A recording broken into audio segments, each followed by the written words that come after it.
Welcome to the Street Life to Sweet Life workshop of the WCNA 31. My name's Steve, and I'm an addict. I live here in Honolulu. Ho'oponopono is my home group. The first thing I want to say before a moment of silence is I'm going to set it by example. Watch. I'm going to put my cell phone on silent.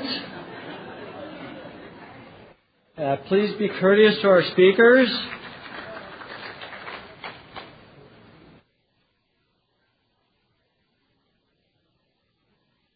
They always told me to lead by example, so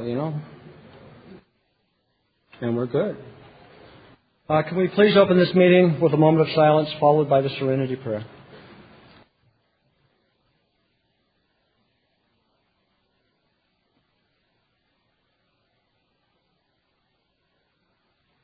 God, grant me the serenity to accept the things I cannot change, the courage to change the things I can, and the wisdom to know the difference. I've asked Jonathan W. from Miami, Florida, to read what is the Narcotics Anonymous program.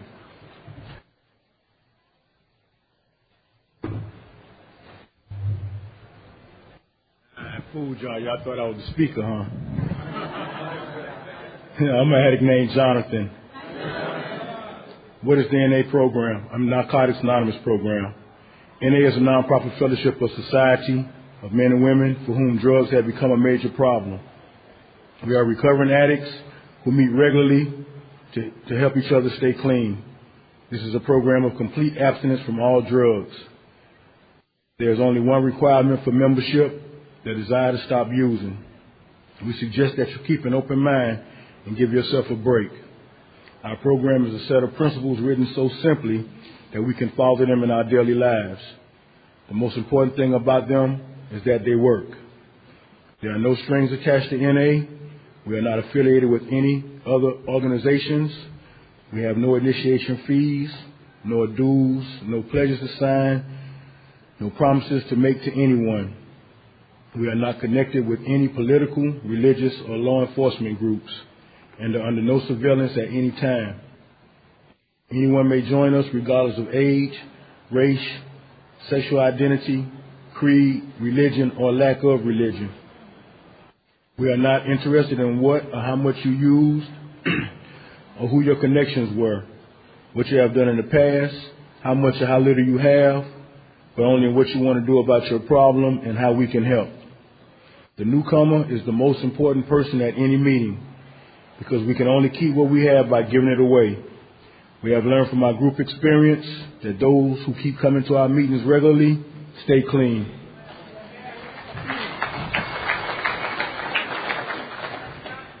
Thank you, Jonathan. And I've asked David J. from Clearwater, Florida, to read Why Are We Here?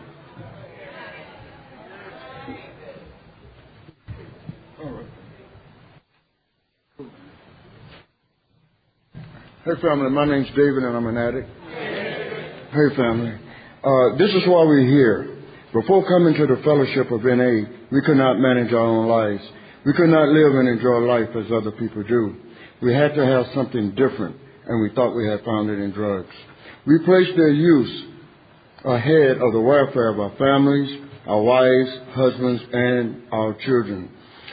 We had to have drugs at all costs. We did many people great harm, but most of all, we harmed ourselves. Through our inability to accept personal responsibilities, we were actually creating our own problems. We seemed to be incapable of facing life on its own terms. Most of us realized that in our addiction, we were slowly committing suicide. But addiction is such a cunning enemy of life that we had lost the power to do anything about it. Many of us ended up in jail or sought help through medicine, religion, and psychiatry. None of these methods were sufficient for us.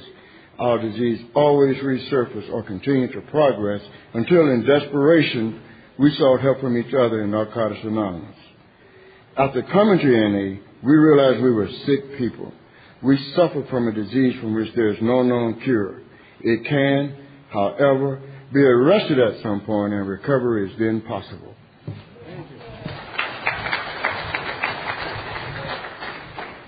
Thank you, David. And I haven't had the pleasure of meeting Jonathan W. from Florida yet, so I'm privileged to be able to sit here and listen to a story today. So would you please welcome Jonathan W. from Florida.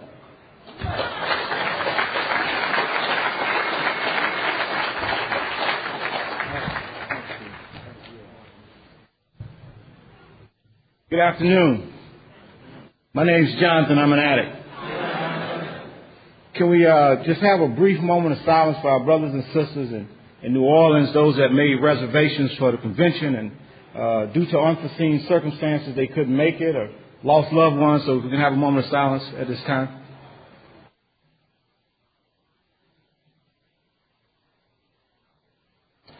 Thank you.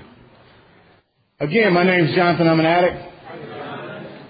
First, I'd like to thank the WCNA 31 for extending the opportunity for me to come up and say a few words and tell a little bit about myself and what NA has done for an addict like me. I have some special folks. One's not here, but the wife is, Ron, who is from our area, a very supportive member on the World Board, and always been a strong advocate for an addict like me, and I'd like to give a personal thank you to him, even in his absence, and saying you can let him know. And a lot of folks from my home group, they came, they hear me speak a lot, they hear me talk a lot at meetings, so that means I go to a lot of meetings, and for people to hear you talk over and over and over and over again, and then to come out and support you, I just want to say thank you to all those folks that came out to support me today. I'm going to talk a little bit about from the street life to the sweet life. Now, I have to do one thing before I do that, because I have some folks that hitchhike here with me today, and I need to dismiss that committee that came with me. And the first one on the list I need to get rid of is fear. The one that always told me that I was never going to measure up, I need to dismiss that one. And then I got to dismiss grandiosity, because once you get to this level and you get to speak at so-called the world level, then, you might think you know something and that you're somebody. And I need to dismiss that today. So I have committed members, and some of y'all probably got the same committed members. They talk to you. They tell you, you ain't got nothing to say. Other people that spoke out here that have a message much stronger than yours, and, their story's better than yours. And you know what? I need to dismiss that today. Because all I'm here to do is share my experience, strength, and hope. Just one addict story. And I don't know where this tape will end up. I don't know who might listen to it. But you know what? If I can make it and stay clean, anybody can make it and stay clean. I just need to share that. First, I'd also like to thank my wife and my son. They came out, and, I spent a lot of time out of the house doing service work, going to a lot of meetings. My wife still asks me, why do you still go to so many meetings?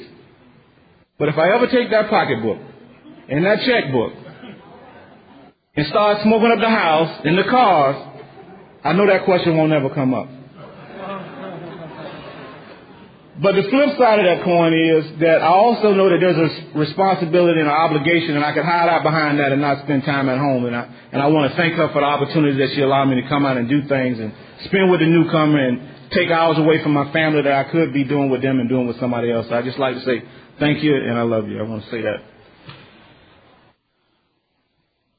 I'm not going to try to cram 20 years of recovery into 55 minutes. That's not what I'm here to do. I'm not going to talk a lot about my early childhood, but I will tell you two things that I think is relevant and I think that's important that got me into this atmosphere of the street life. Both of my parents, I met my dad for the first time when I was 11 years old. Him and my mom got together, had sex when they were working. One time, a baby was born, and that has a significant impact in my life. My dad is an alcoholic. Actually, he's recovering alcoholic now. My mom suffered from alcoholism. I saw things that a son probably ought not see a mom do. And from my relationship with my mom and watching some of the things that she did, it was some of the ways that I treated women was based on what I saw my mom do. Because my mom could cheat, I knew all women could cheat. Now, that's not fair to y'all, because I took one person and generalized about a whole group of people. But I was working with the skills I had at the time. I come in here with very limited skills. When I got here, I say this all the time, it's true. I was bilingual. I speak broken English and profanity fluently. Yeah. That's how I got here. I know where to put all the emphasis. I know how to use all the cuss words. I know how to do all of that kind of stuff. But I choose not to do that today. I had a sponsor once who said, Jonathan, he says, you got such a great story. Why do you have to color it up with so much profanity? He made me angry. But he was telling the truth. That's just for this addict. I ain't telling nobody else how to do their thing. What works for you works for you. You know, it works for each of us on our own pace. To get into what happened to me,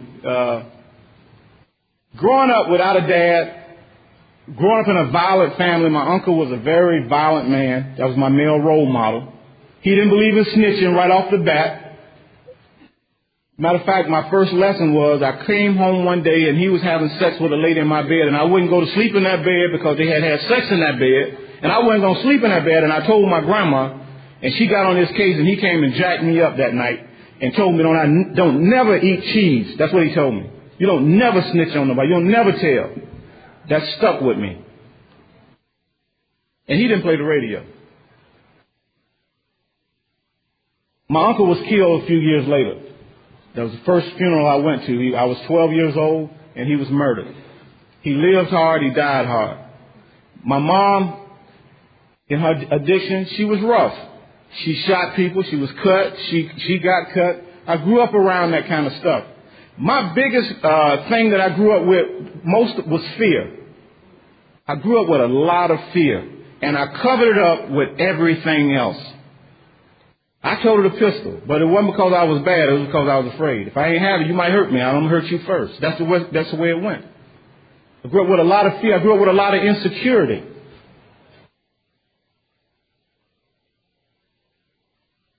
I want to share this, and I want to get into this story.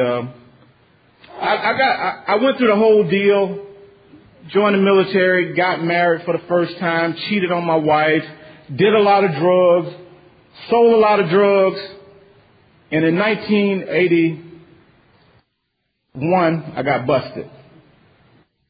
So what a finest kicked my door in. Now, just to tell you the kind of person I was, in my mind, I was a big-time drug dealer. In my mind.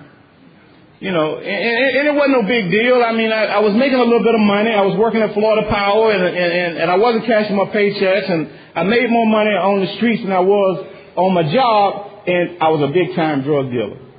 I went out and bought me a brand new 77 Cutlass, burgundy with white guts with some spinners on it. I had a drip-drop Jerry curl. I had some Jordache tight jeans, and I had it going on. I kept a fresh grand in my pocket every day. If I got up and I didn't have $1,000, that was a bad day. You know, I did that for a little while. I need to say that money was not for me. It was for you. The car was not for me. It was for you. The drug dealing was not for me. It was for you. Because now I'm not just little Ricky that lived up the street. Now I'm Slick Rick. Now I got a nickname. Man, Slick Rick, who got the package? Rick got it, man. He got that package. And what comes with that is a lot of accolades, a lot of kinky sex. I'm going to talk about that in a little while, too. A lot of kinky sex and a false sense of feeling like I'm somebody. My grandma said, and this is my profanity, she said, boy, they can't hit you in the ass with a red apple. That's what she meant. I thought I was hot stuff. That's what she was saying. And she said things like, boy, it's a mighty long road that don't end somewhere, but I couldn't hear her. I couldn't hear. She said, boy, a little long is better than a short heat. You can tell she's from the South, right? Yeah. A little long is better than a short heat. I couldn't hear. Clearwater Finance kicked my door in. They took me to jail. I lost my job with Florida Power. By this time, I stopped dealing with the one drug that I was dealing with because it was too bulky.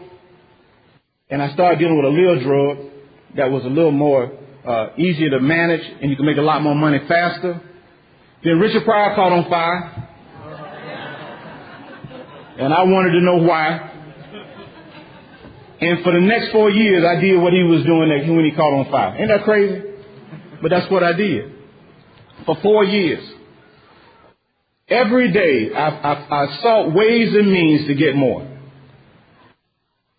And then at the end of 4 years, I had, when I got busted, I went to court. They put me on probation. They gave me 6 5-year sentences. They suspended them and they put me on probation. And they put a stipulation that I needed to get a drug evaluation. And for 4 years, while on probation, I didn't go pay no money.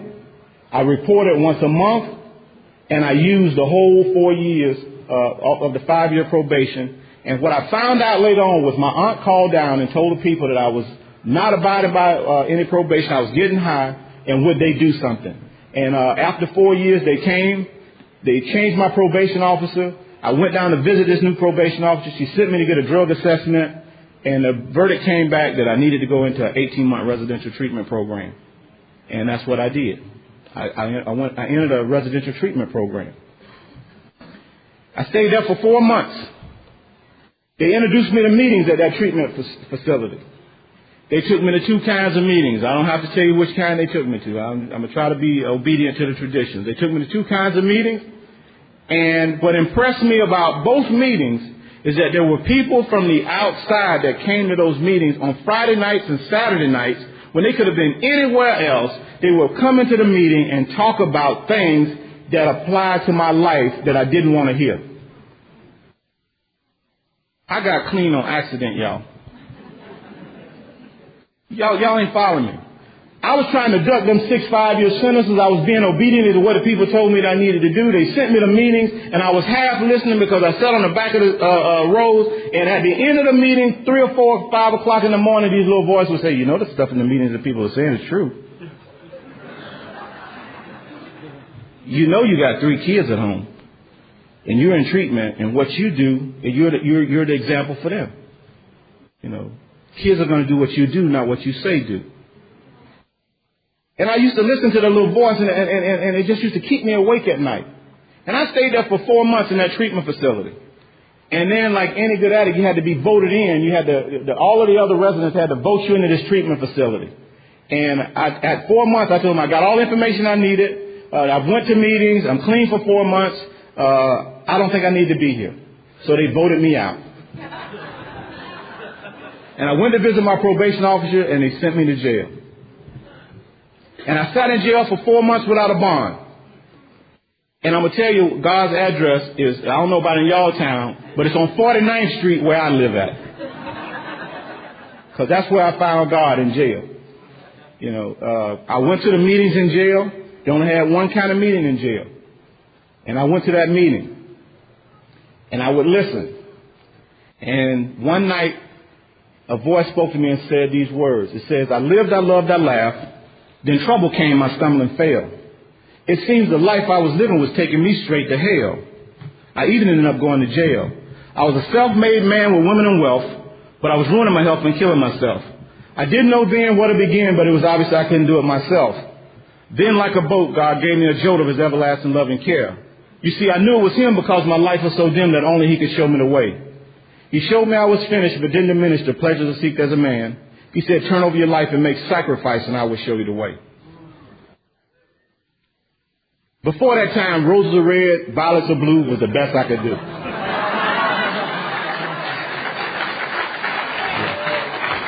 Best I could do.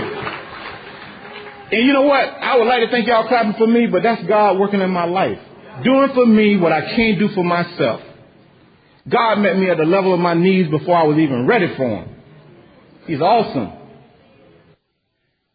I went to the jail church that next day after getting that little revelation. And I read that little poem, that's what I called it, in front of about 30 guys that was in that jail. I read that little poem. They all stood up and applauded. I went back to my cell, and for the first time I had a bond. They gave me a $5,000 bond. That evening, my dad, who I had never really asked for anything and never really did anything for me, he came to visit. I shared the story with him. He says, "Ricky," that's what he called me. He said, "If your grandmother put the house up, I'll give you the $500 to get out of jail." My grandmother loved me. She put the house up. My dad spent the $500. I got out of jail. My ex-wife at that time, we were separated, had insurance, and they sent me off to another treatment program. I'm still trying to duck these 6 5-year sentences because the violation opens it all back up again. I go through the 28-day treatment program. They take me to some more meetings. They take me to all different kinds of meetings now. Not just the 2 kinds. They took me to the ones that deal with the families too. And I learned something at every one of them. I would listen.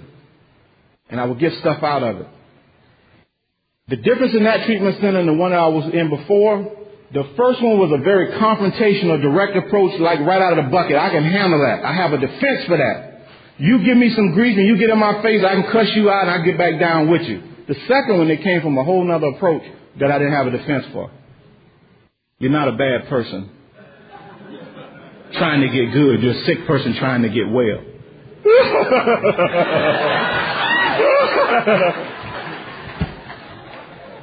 Man, they hit me where I didn't have a defense. I spent more time crying as an adult male than I did all my teenage years. Y'all ain't heard me. I've cried more in recovery than I did all my years put together. They hit me where I lived at.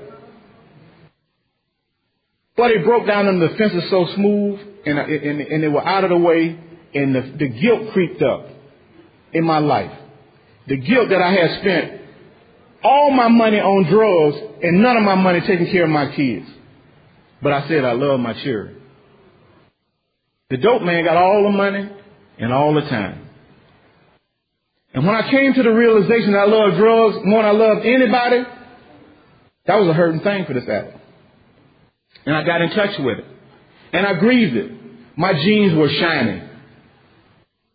If you see shiny jeans, that's recovery. See, I get intellectual recovery. I can get information, but it helps, but that's not where I get well at. My healing took place in my grieving and the letting go. That's street life. I know how to do that with my eyes closed. Don't take no effort. It's a little bit of work, but it don't take no real effort. The work has taken place inside these rooms, the sweet life. That's where the work is taking place for this addict. I came out of that treatment center, and on April 17th, 1984, when they arrested me and took me to jail, I don't know why, family, but I have not found it necessary, one day at a time, to pick up another drug.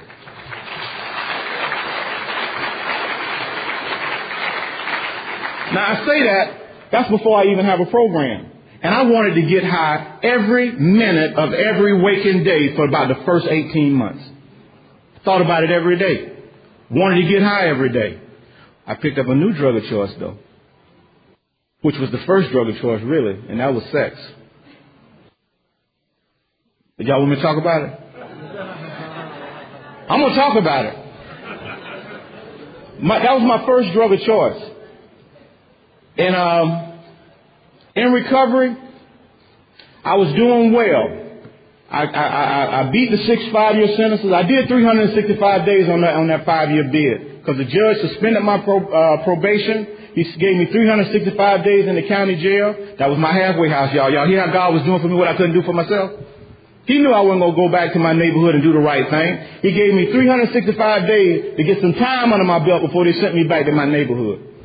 So when I got out of treatment, I was about almost 18 months clean, and I went to my first state convention in 1985 in Miami, and then I went to my first world convention in September that year in Washington, D.C. And there's some relevance in that because I want to share with you, when I got clean, I was the only one that looked like me in my area. You know, they talk about identification. I know we have no race, color, creed, or religion, or all that stuff, but to identify on a personal level, I needed to see some people like me getting clean. And when I went to Miami, they was down there. And I used to ride down there to get my package, so I used to ride down there to go to what? Meetings. Because they told me that's what I needed to do. And I would go and I would get that identification. And I went to D.C. and I met Doreen and a couple of other old timers. And I came home and I started a meeting in my neighborhood. My home group is the Freedom Group of Narcotics Anonymous. We meet Wednesday night at the NLK Center in the hood. I like low-bottom meetings.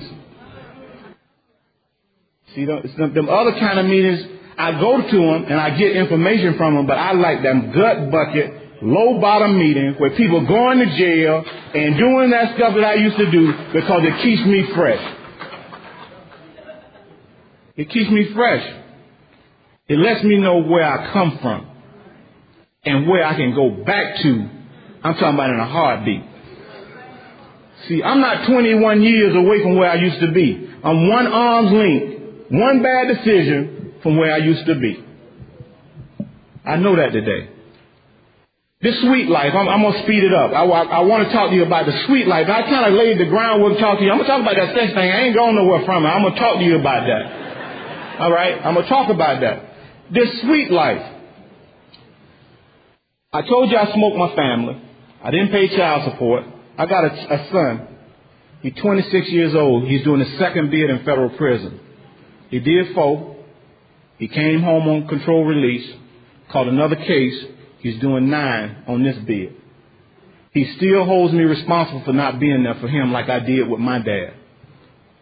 I wish I could say I don't own any guilt or any shame or anything from that. But you know what? You can get clean and you can do a lot of good stuff. But there's some things that's a thorn in the side that's just still right there. Yeah, I'm still holding on to some of that. And I get sucked in. I buy into some of the guilt and all that kind of stuff. I'm letting you know that's what I do. I do that. I got 2 other sons. They shot my other son last year. They came in to rob me, sell a little weed. They came in to rob him, take a safe. They shot him, scared me to death. Because he was doing what I used to do. I didn't take that as my fault or my responsibility because they've seen me stay clean for almost over 20 years. When I got clean, my son was 4, my oldest. The next son was about 3, and the other one was 18 months. So for most of their life, they saw me clean, but I still get held accountable for what I did to their mom, and rightfully so. Getting clean don't erase what I used to do. It don't erase what I did. It just allows me to be able to live inside these rooms and live inside my skin after I do some work to be able to feel comfortable enough. And I do feel forgiven. I do feel that today. I know God has forgiven me. But anyway, I'd say that to share this. Those other 2 boys, they got their own little rap group, and they still dibbling and dabbling. And I hope that they don't have to find these rooms, but if they do, I know we're here waiting for them. I can't say that they addicts. All I can say is I'm a what? Addict. And I can say my mom's an alcoholic and my dad's an alcoholic because they said it. But I can't say what they are, but they sure look like what I used to do. And I'm scared for them. I really am. And I support them in their business. They have the little rap group every Friday night. I'm down at their little club where they work at, and I'm on the door, and I'm collecting the money. And they're not doing everything that I think they ought to be doing because I'm the kind of addict. If you're not doing everything I think you ought to be doing the way I think you ought to be doing it, then I ain't got time for you. But I'm starting to learn where unconditional love is. I'm meeting them where they are. And we have a relationship today even though they're not doing everything I think they ought to do. That's growth for this addict. I'm not telling anybody else what to do now. Don't get it confused. But anyway, our relationship is getting a little bit better, and there's hope for that relationship. I talk about my young son that's here that's 10, and he's doing extremely well. I don't want to leave him out. He said something to his mom this weekend. He said, if Daddy wouldn't have been an addict, we wouldn't be in Hawaii.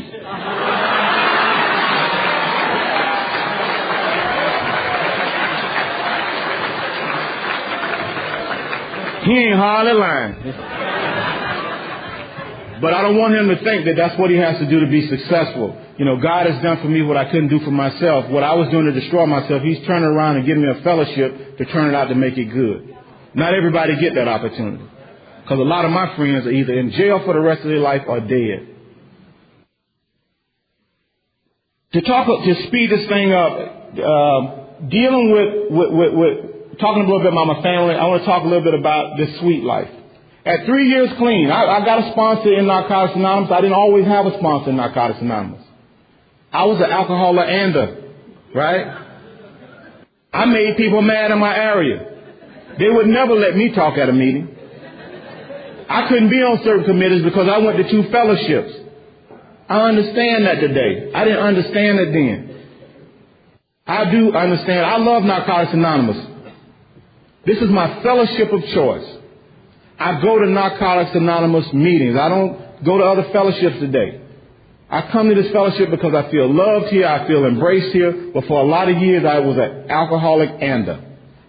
And for people that are alcoholic anders, I hope that they don't have to go through what I went through. You know, we'll love you until you can love yourself. And where you got to go to get your recovery, do what you got to do to get to where you got to go. See, because I don't know what's best for you, even though I think I do. At 5 years clean, I went into treatment again for family of origin issues. I got it on a deeper level. I had a lot of people sniggering and laughing. The best thing I could have did for myself at 5 years clean. I got in touch with some things. I worked through some issues that chances are I may have not worked on for a very long time. And I got a lot of help and a lot of relief. And it helped me to start addressing that sex stuff that I want to go to next. I was 5 years clean, and I still had an ex-wife and 5 or 6 girlfriends. I talked about I love myself, and I was still getting shots in my ass at the clinic because I was having unprotected sex. Spreading it around. Get it from this one and give it to that one. Still making a mess out of my life in recovery. I was doing well with staying clean. I was doing well with getting some self-honesty. And I would build up self-esteem in my life and lay down and give it away. I'd be feeling good, and I'd lay down and give it away. And I was dealing with that. I deal with it from 5 years clean to 8 years clean. And if anybody in this room or anywhere in the world would have ever told me that the thing that brought me so much pleasure would bring me so much pain, I'll tell them you're out of your mind. Because I come up in the era with the Mac and Superfly and all of that kind of stuff like that. And the more women you had, you was bodied. And what I've come to find out was, all that was my insecurity. I was afraid to make a commitment and put all my eggs in one basket. That's what I'm talking about. I was afraid to put all my eggs in one basket. Because if I trusted you and you hurt me, Lord have mercy, what am I going to do now?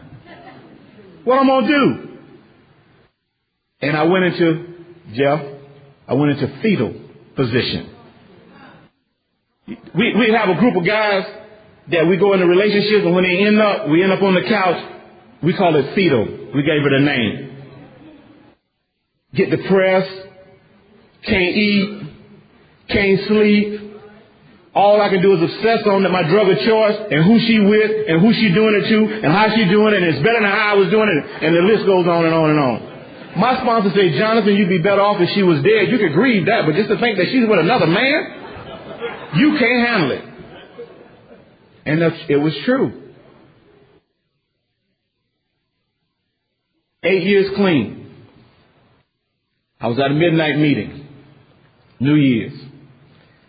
They were going around asking about New Year's resolutions. And when somebody asked me what I wanted, I'm going to use this word, and I don't mean to be offensive, but I said I wanted sexual sobriety. I wanted to be clean in that area of my life because it was killing me. Old timer pulled me aside after the meeting. He said, you know how to get it, don't you? I say, no. He said, stay out of wet places. I know that's crude. What he was telling me was the same thing that I needed to do, be abstinent.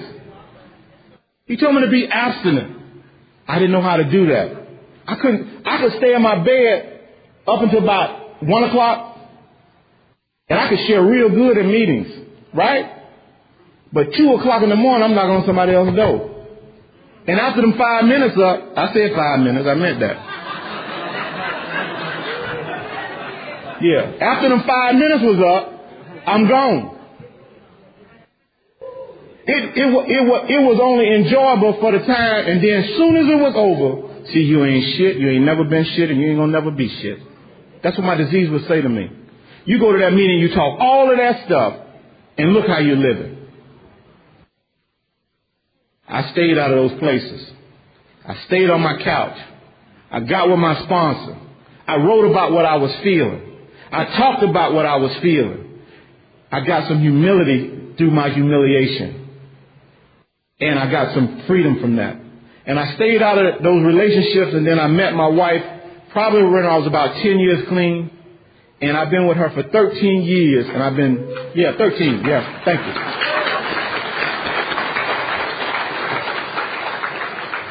And I have not cheated on Jonathan. And what I found out is if I don't cheat on me, I don't have to worry about cheating on anybody else. You know, that's what I had to learn how to do.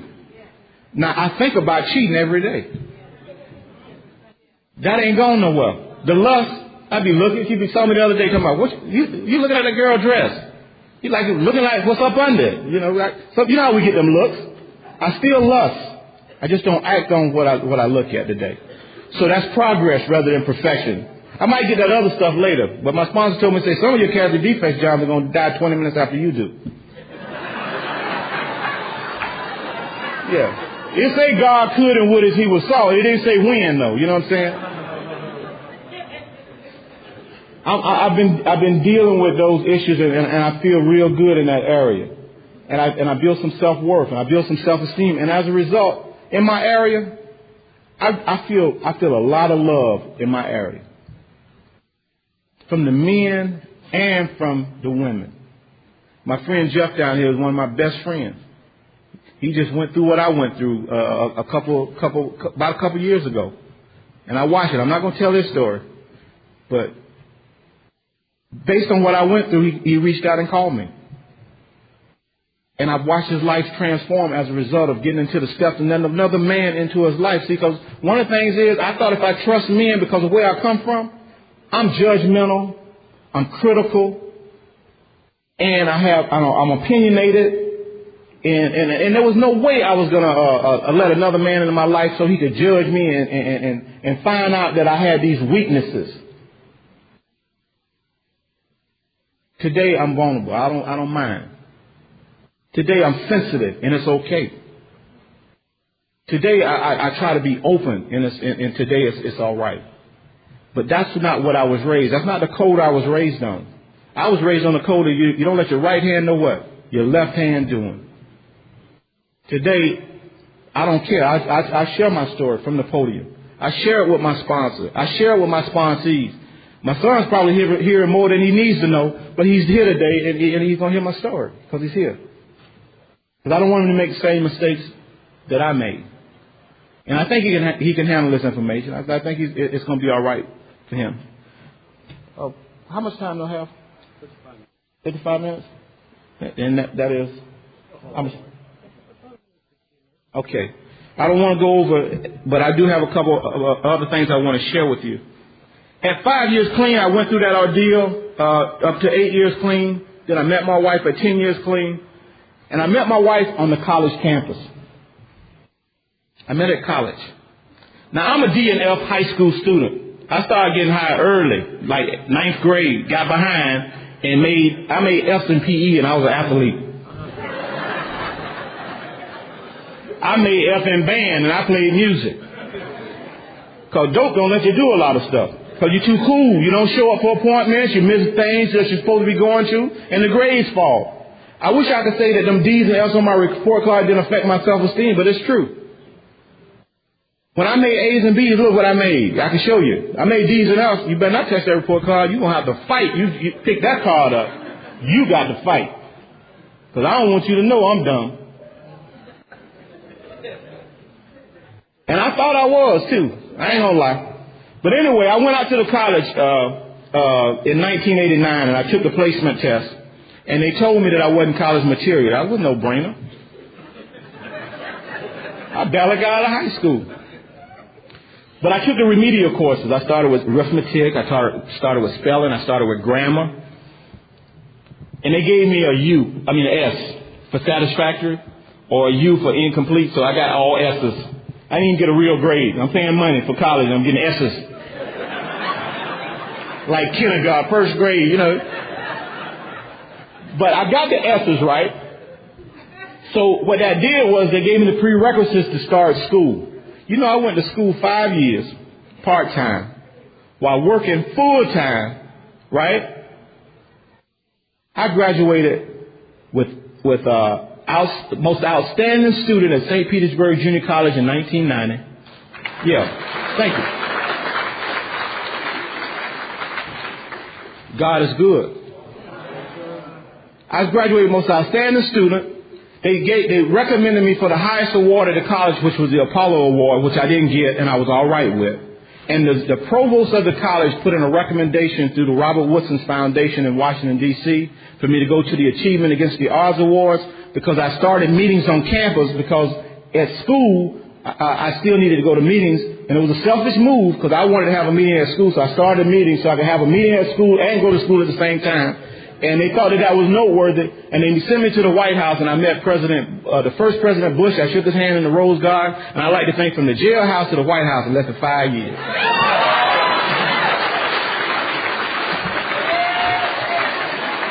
God is good. You know, my grandma used to say things like, boy, if you take one step, God will take two, and if you knock on the door, he'll open it for people just like you. I didn't understand what she was telling me when she was telling me, but now I know. God will open doors that ought to be closed to an addict like me. My first job, I was in work release, in jail. The city of Clearwater, Florida. People that don't even have records can't get the job. I call the people and say, hey, look, I'm in jail. I'm going to be going to work release in 2 weeks. Can you push my interview date back? Arrogant addict, right? They pushed the date back and hired me while I was locked up. Yes, they did.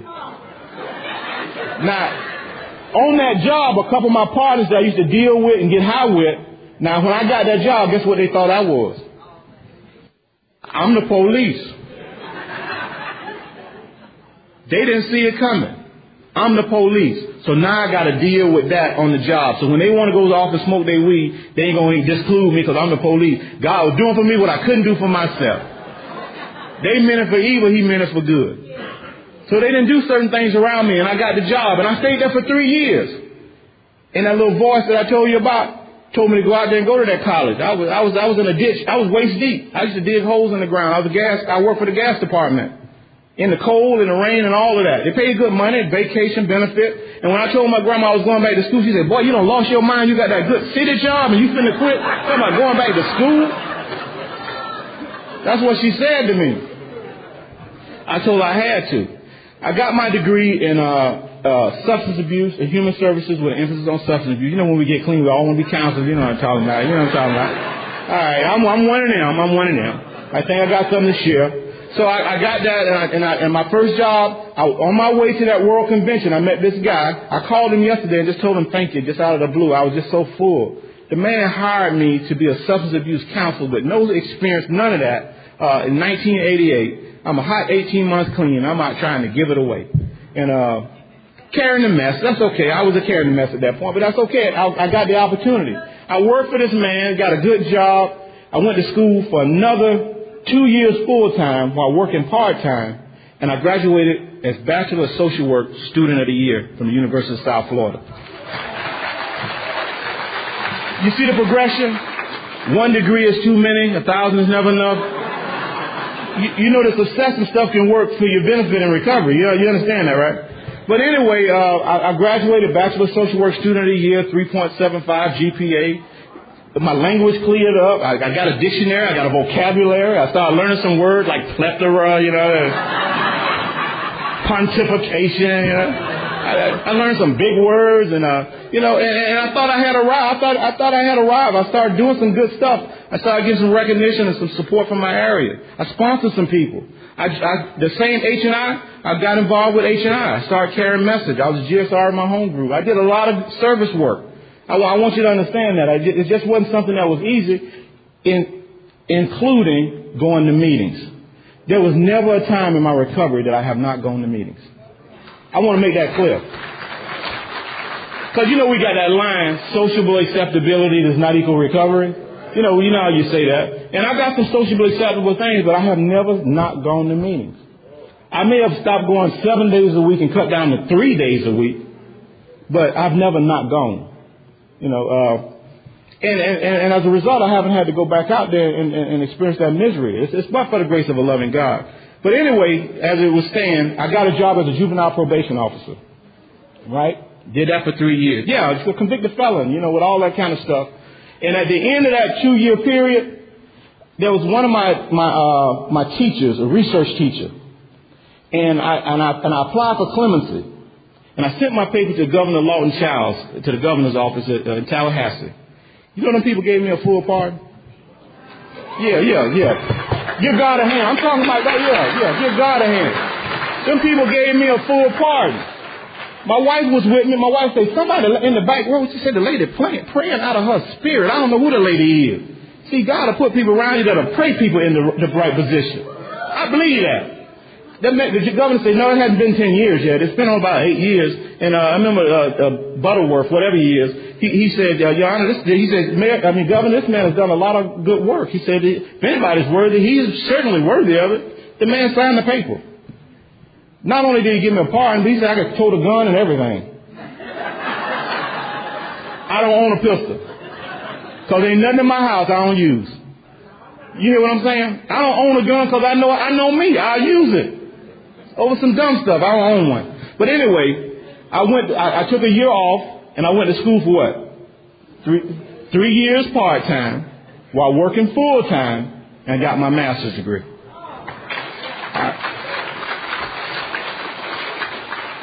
And everything that I'm telling you is not about me, but how good God is.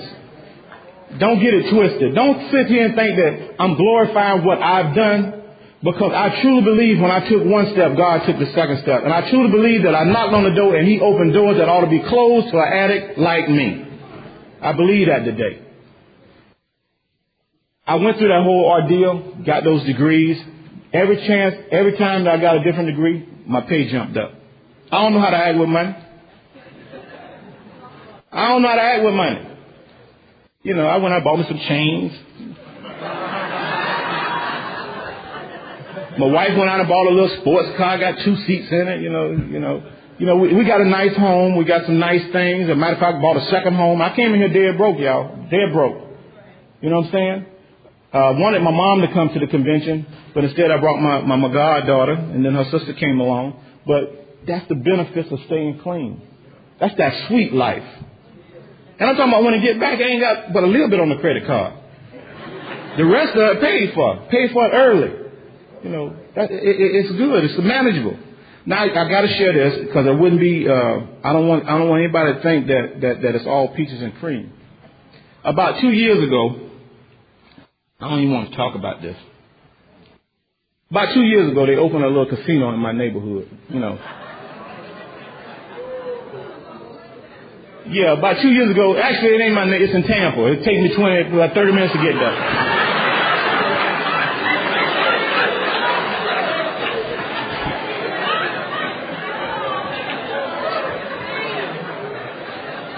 Remember I told you that at 8 years clean that I would build up self-esteem and I'd lay down and give it away? Well, now I'm building up self-esteem and I go sit at the poker table and then I sit there and give it away. I end up with the same damn feelings. Worthlessness. You're not doing what you think you ought to be doing. Guilt. I end up with guilt, remorse. This disease gets more sophisticated, find ways to try to find a crack in the armor to get me to go back to being what I used to be. And I'm at a point now that I'm tired of talking about that. Because it's not a program of talking. It's a program of action. I could talk about stuff till the cows come home. But if I don't get off my do nothing and do something, it just continue to be a conversation. Now, I want all y'all in here to know, everybody, that I have a secret desire. And as long as I put it out there like this, it won't be a secret. But I do have a secret desire to be perfect. Yeah, I do. I have a secret desire to be perfect.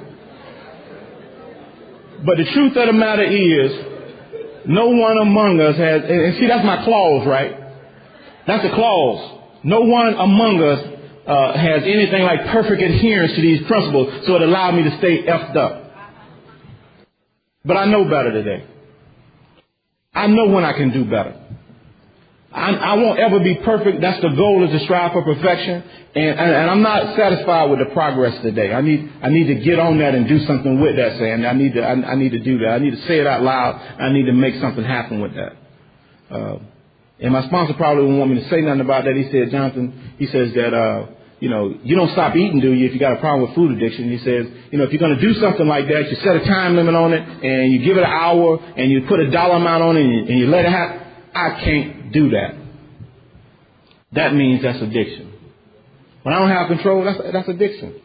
When I'm obsessed with it, and I lose control, that's addiction. And I have to look at that and do something with it. And I'm going to step on off of that. I just wanted to put it out there because I wouldn't be telling the whole story if I don't tell the truth. And my freedom has come from being able to put it out there. And when I can't talk about it in these rooms, it's got me.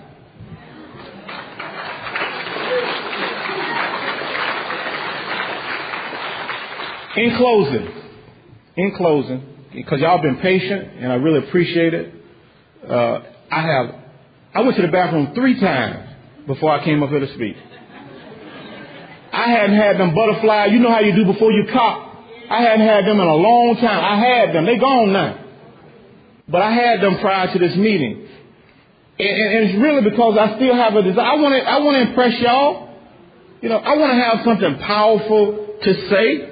After the meeting, I love the hugs. I love that attention. I love it. I ain't gonna say it like I don't love it. I love it.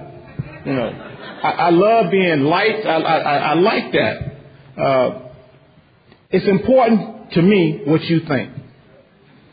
I used to say it ain't important. My sponsor said, well, if it ain't important, then it's not overly important. I put it that way. But it is important because you are my ears and eyes. If you can't come to me and let me know something and I can't take you at face value, then something's wrong with what we're trying to do here. I need to hear what you have to say. One person said I might can discount it. 2 people said I might take a look at it. 3 people said I could sign up. Because y'all see something obvious that I don't see about myself. In closing, there's this little voice. This voice has spoken to me on a lot of different occasions. It's usually around 4 or 5 in the morning that the voice talked to me. And I'd be minding my own business. I'd be sleeping. And the voice say, get up and write this down. Now, I call it the voice of God. Some people call it conscious or whatever. You can call it what you want to. But the voice said these words to me, and this is my last awakening. It says, sometimes I feel like life is too much to bear. But I have a friend who's always there. I can't see him in a physical form, but he materializes in this here poem. He has many names and faces too. You see, he lives in me and he lives in you. I wish I could feel him all of the time, but I have a disease in the drug addict mind. I was told if I follow 12 simple steps that I would always be open to my higher power's help. So I go to lots of meetings and in them I share when I feel the pain and pressure of the life is too much to bear. I have a good sponsor and lots of friends to call. Because of this fact, I haven't had a fall. You see, I take life in stride one day at a time. And I look to God's power for my peace of mind. Thank you. I'm Jonathan. I'm out.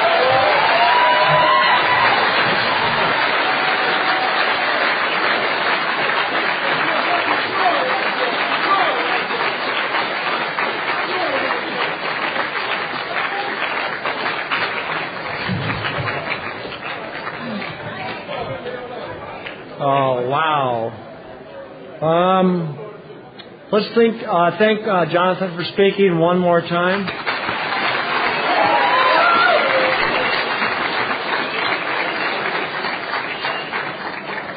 And Alex from Santa Cruz is going to read Just for Today.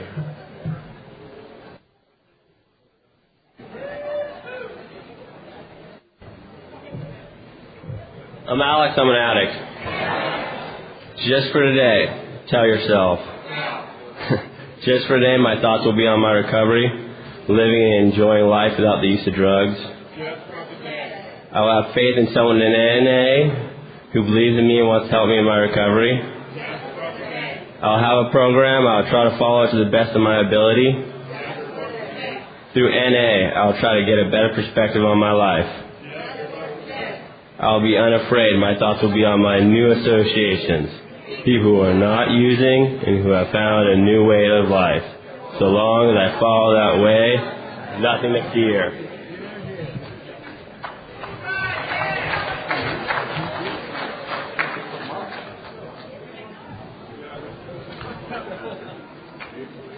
Yep, we'll circle up and close the meeting with a third step prayer.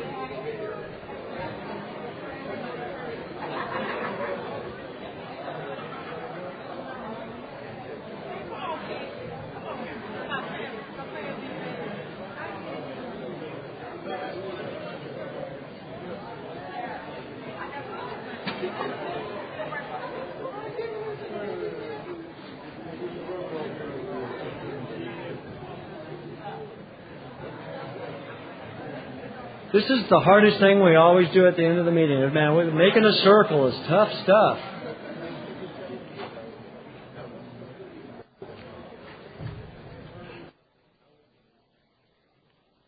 There we go. After a moment of silence, we'll close with the third step prayer.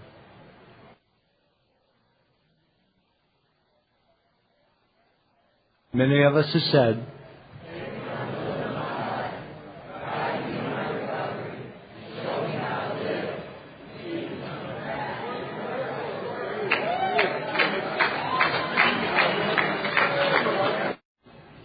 welcome to the Street Life to Sweet Life workshop of the WCNA 31.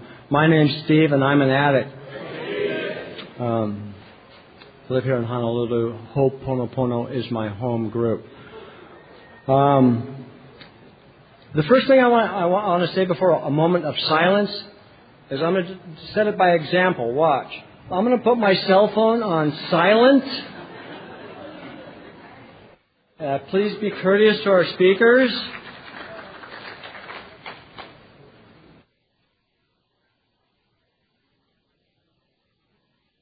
They always told me to lead by example, so, and we're good. Can we please open this meeting with a moment of silence followed by the Serenity Prayer?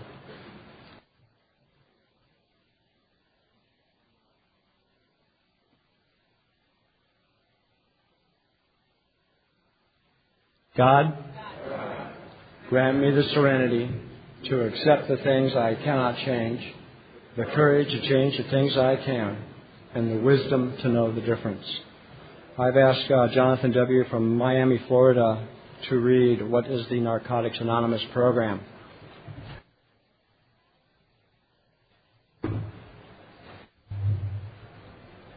I fooled y'all. Y'all thought I was the speaker, huh?